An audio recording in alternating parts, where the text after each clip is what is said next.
Ever wondered how much you need to exactly invest to pull in $1,000 of dividends every single month? Now, I've been down nearly every passive income lane you could possibly think of. Picture this. I've done affiliate marketing. I've been buying a rental property every year for an entire decade. I've sold options, but I have to say from all of my experience, dividends by far are the easiest way to start immediately and collect income now with very little money. While dividends might be my go-to strategy, it might not be yours. So I want to share why dividend investing might be not worth it to you. I've been dividend investing for the past 9 years, and I'm very excited to pull back the curtain and share one of my portfolios on Blossom Social Investing app, where I collect more than $19,000 in dividends. Before we jump into all that, we got to talk about the basics for those who are new to this. Now, whenever you buy stocks, you essentially own a tiny slice of a company. Now, for some companies, some of these profits are paid out to you and me as income just for holding on to these companies. And this income is called dividends. So for example, if you own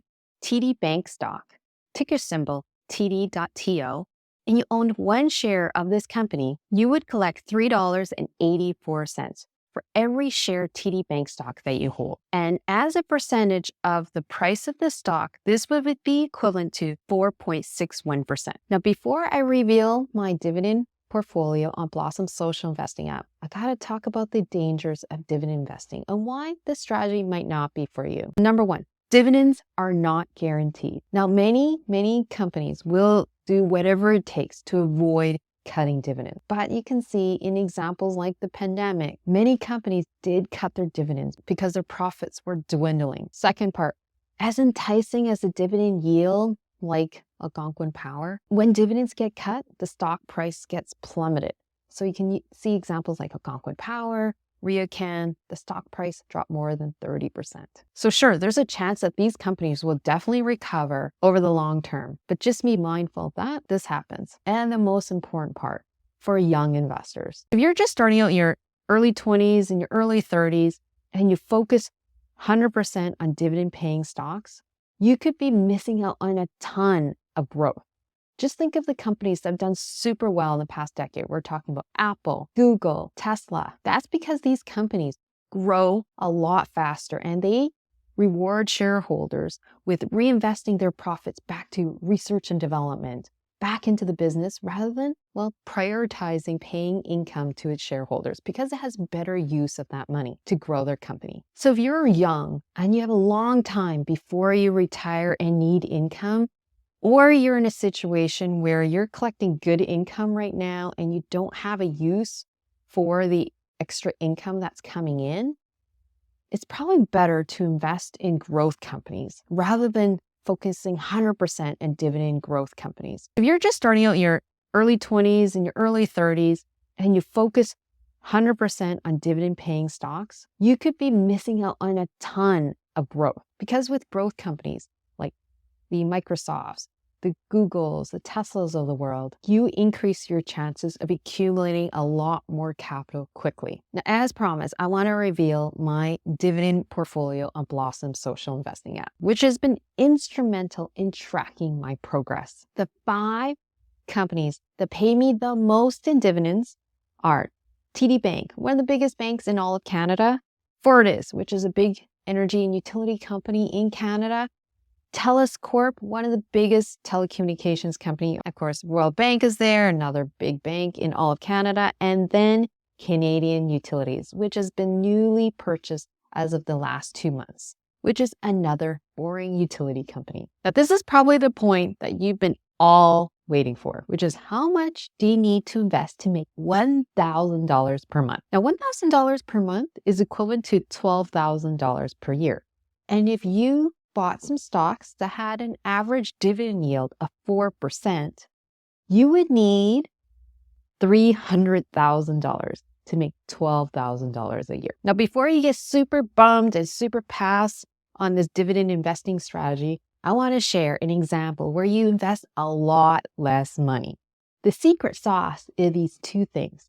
You got to invest consistently year over year, and you need to be patient and let your dividends compound over time. I'll show you what I mean. Now let's use TD Bank stock as an example. If you invest in 2013, back when TD stock was worth $43 a share, and you invested $1,000, initially, you would have had 23 shares of TD Bank stock, and they were paying $1.70 for every one share that you owned. So if you invested $1,000 and collected 23 shares of TD Bank stock, you would have made just a tad over $51 of dividends in that 1 year. Fast forward to 2023, and you held onto the same amount of shares, which is 23 shares, you would have now made $88 in 2023 just for simply holding onto the stock and doing nothing. But now let's change one more thing. You were clever enough to already invest $1,000 in TD Bank stock 10 years ago.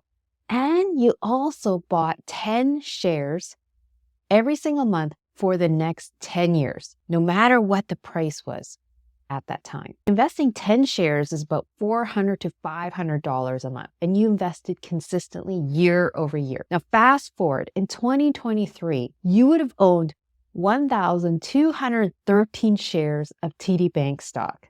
And now every one of those shares have gone up in price, and the dividends are worth so much more. TD Bank stock is now paying $3.84 a share. And because you own 1,213 shares of this stock, you now collect over $4,600 per year just for picking up the stock consistently year over year. Now we're getting a lot closer to $1,000 a month. But let's change another variable. You decide to invest that dividend check and bought more TD shares every single year for the past 10 years. So that means you're owning more TD shares year over year by reinvesting the dividends to buy more shares. But instead of owning 1,213 shares, you actually own 1,483 shares of TD Bank stock, which means you're actually collecting over $5,700 a year just for doing that consistently. Now you're getting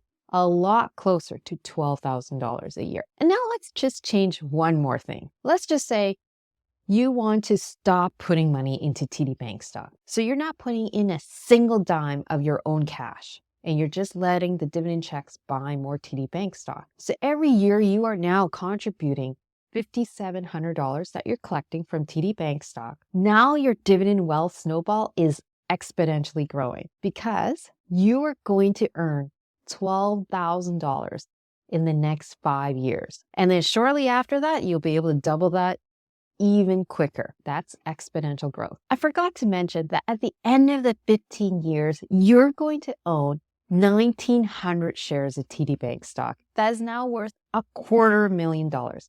And all you invested in a total of your own cash is $74,000, which is so much less money than $300,000 that you just happen to build up slowly over time and just being consistent and being patient. Now, if 15 years seems way too long, I want to tell you a few other tactics to speeding up the process. You might want to check out this video out here. Anyways, I hope to see you in the next video. Bye.